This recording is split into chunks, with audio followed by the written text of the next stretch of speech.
চালকের তৎপরতায় বড়সড় দুর্ঘটনা এড়ালো কাঞ্চনজঙ্ঘা এক্সপ্রেস। হতেই পারত আরও একটা বড় রেল দুর্ঘটনা, চলে যেতেই পারত বেশ কয়েকটি প্রাণ। কিন্তু শেষ পর্যন্ত এমন কোনো পরিস্থিতি তৈরি হয়নি। ট্রেন চালক তথা ট্রেনের অন্যান্য কর্মীদের তৎপরতায় বরাত জোরে প্রাণে বেঁচে গেলেন বেশ কয়েকজন পথচারী। ঘটনাটি ঘটেছে চালসা মালবাজার স্টেশনের মধ্যবর্তী একটি লেভেল ক্রসিংয়ে। জানা গেছে, শিয়ালদাগামী কাঞ্চনকন্যা এক্সপ্রেস চালসার দিক থেকে প্রচণ্ড গতিতে মালবাজারের দিকে ছুটছিল।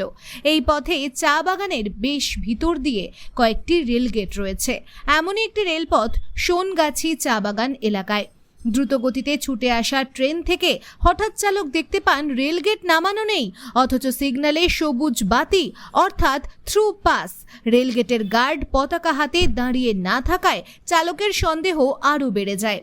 এমার্জেন্সি ব্রেক কষে গাড়ি থামিয়ে দেন চালক, কিন্তু ততক্ষণে ট্রেনটি প্রায় রেলগেট ছুঁয়ে গেছে।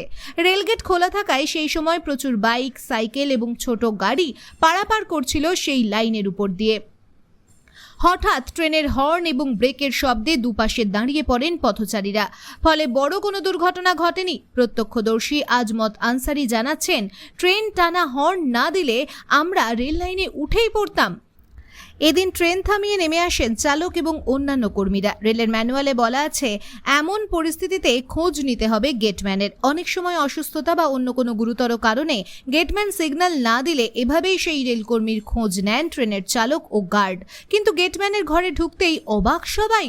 বহাল তবিয়তেই রয়েছেন তিনি। তড়িঘড়ি নিজের ভুল বুঝতে পেরে ক্ষমা চাইতে থাকেন এই রেলকর্মী। কিন্তু ততক্ষণে খবর পৌঁছে গেছে স্টেশন পর্যন্ত। সূত্রের খবর, অভিযুক্ত রেলকর্মী জানিয়েছেন, অন্যমনস্কতার জন্যই এই ভুলটি হয়েছে তাঁর। ইতিমধ্যেই ঘটনার তদন্ত শুরু করেছে রেল দফতর। তবে দফতরের তরফে মুখ খুলতে রাজি হননি কেউ। আমাদের সাথে থাকুন এবং দেখতে থাকুন নিউজ প্রাইম টাইমস, আপনাদের সাথে, আপনাদের পাশে।